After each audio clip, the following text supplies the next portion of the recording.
Baik, materi yang pertama yaitu permintaan input. Permintaan input merupakan permintaan suatu produk yang digunakan oleh perusahaan untuk memproduksi barang atau jasa.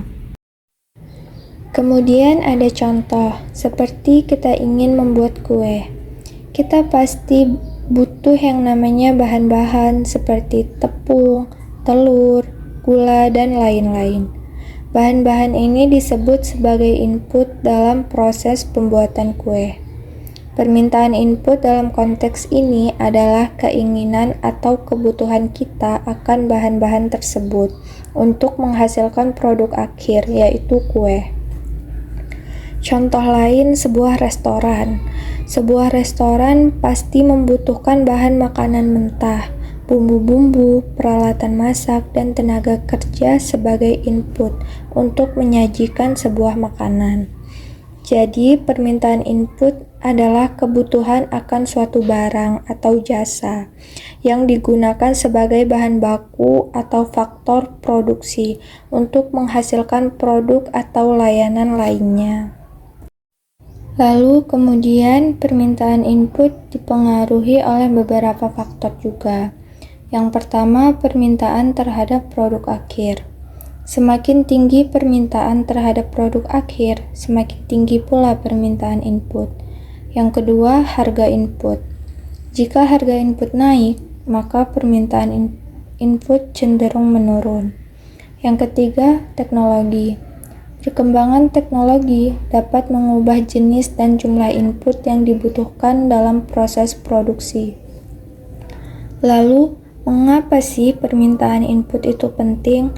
Permintaan input sangat penting bagi perusahaan dalam merencanakan produksi, mengatur anggaran, dan mengambil keputusan bisnis lainnya. Dengan mengetahui faktor-faktor yang mempengaruhi permintaan input, perusahaan dapat mengoptimalkan penggunaan sumber daya dan meningkatkan efisiensi produksi. Materi kedua yaitu pasar tenaga kerja. Pasar tenaga kerja meliputi 3 aspek utama. Yang pertama yaitu permintaan output. Permintaan tenaga kerja berhubungan langsung dengan permintaan output barang dan jasa. Ketika permintaan terhadap produk meningkat, perusahaan cenderung meningkatkan permintaan tenaga kerja untuk memenuhi kebutuhan produksi.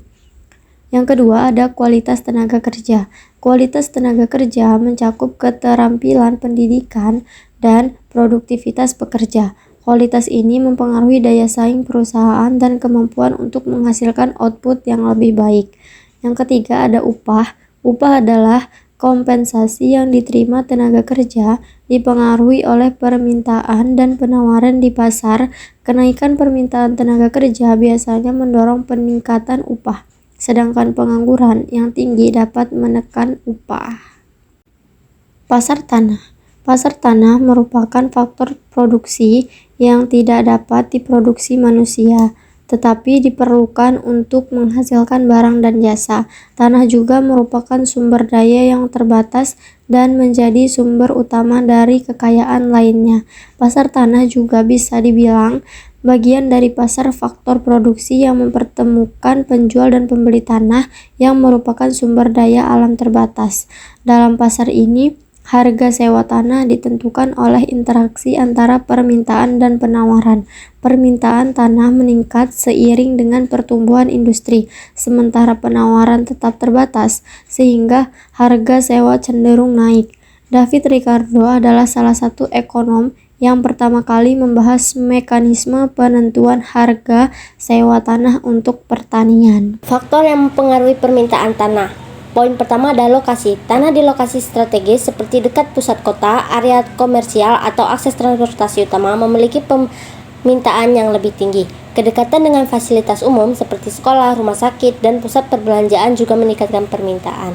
Lokasi yang aman dan bebas dari bencana alam juga menjadi faktor penting. Harga produk yang dihasilkan. Tanah yang menghasilkan produk dengan nilai jual tinggi seperti tanah untuk perkebunan kelapa sawit atau pertambangan akan memiliki permintaan yang lebih tinggi. Regulasi pemerintah. Kebijakan pemerintah seperti peraturan zonasi, pajak tanah, dan izin pembangunan dapat mempengaruhi permintaan tanah.